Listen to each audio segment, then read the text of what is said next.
Hello everyone, this is Amika Mahajan. Welcome to my channel. In this video, I will discuss production, properties and uses of infrared waves. और इन infrared waves को हम कभी-कभी heat waves भी कहते हैं. क्यों? How these are helpful in maintaining us warmth using greenhouse effect. ये सब आज हम स्टडी करने वाले हैं. तो सबसे पहले फ्रीक्वेंसी रेंज पे आते हैं. Infrared waves have frequency range from 10 raised power 13 to 10 raised power 14 hertz.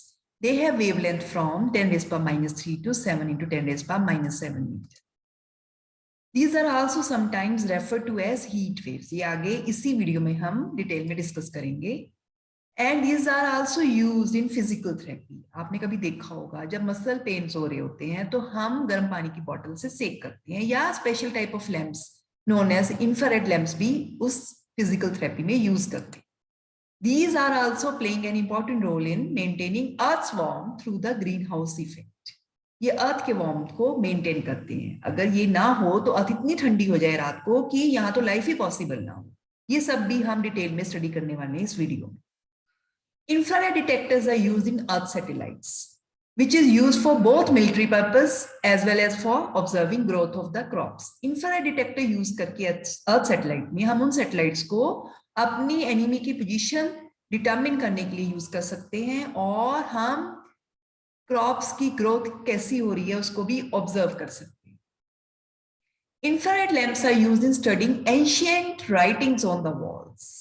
पुरानी बिल्डिंग्स पे जो राइटिंग्स हैं उनको स्टडी करने के लिए हम इंफ्रारेड लैंप्स यूज करते हैं, जबकि फॉर डॉक्यूमेंट्स को स्टडी करने के लिए हम अल्ट्रावायलेट रेडिएशन यूज करते हैं, जो कि मैं नेक्स्ट वीडियो में बताने वाली हूँ.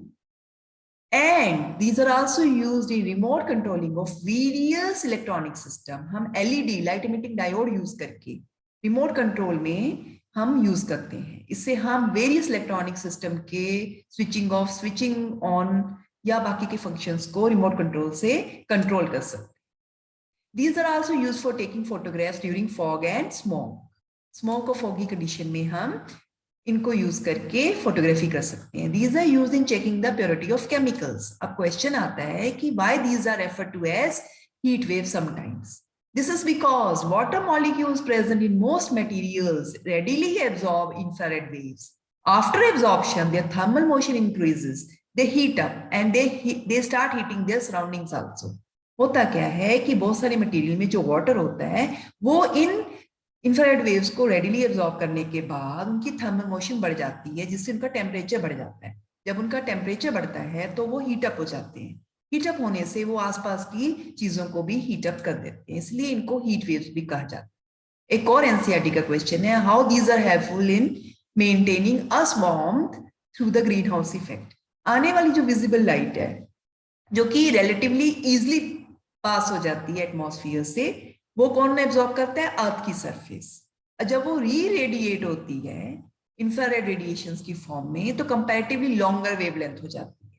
आने वाली तो इजीली पास हो जाती है एटमॉस्फेयर से, जाने वाली जो लाइट है जो अर्थ ने री एमिट की है वो लॉन्गर वेवलेंथ कंपैरेटिवली होने की वजह से ट्रैप हो जाती है by greenhouse gases such as carbon dioxide and water vapours. इस तरह से अर्थ वार्मथ मेंटेन रखता है.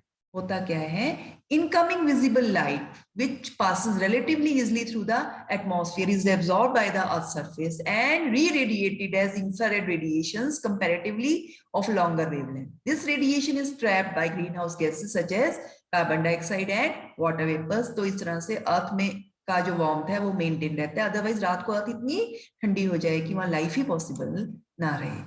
So आज की वीडियो में हमने ये स्टडी किया that frequency range of infrared waves is from 10 raised power 13 to 10 raised power 14 hertz. Wavelength is from 10 raised power minus 3 to 7 into 10 raised power minus 7 meter. These are sometimes known as heat waves. These are used in physical therapy.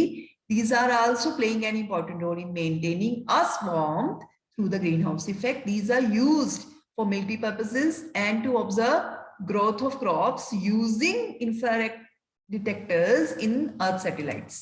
These are also used in remote controlling of various electronic systems. These are used for taking photographs during fog and smoky conditions, and these are also used in checking the purity of chemicals. Thank you for watching this video. Like, share, and subscribe to my channel.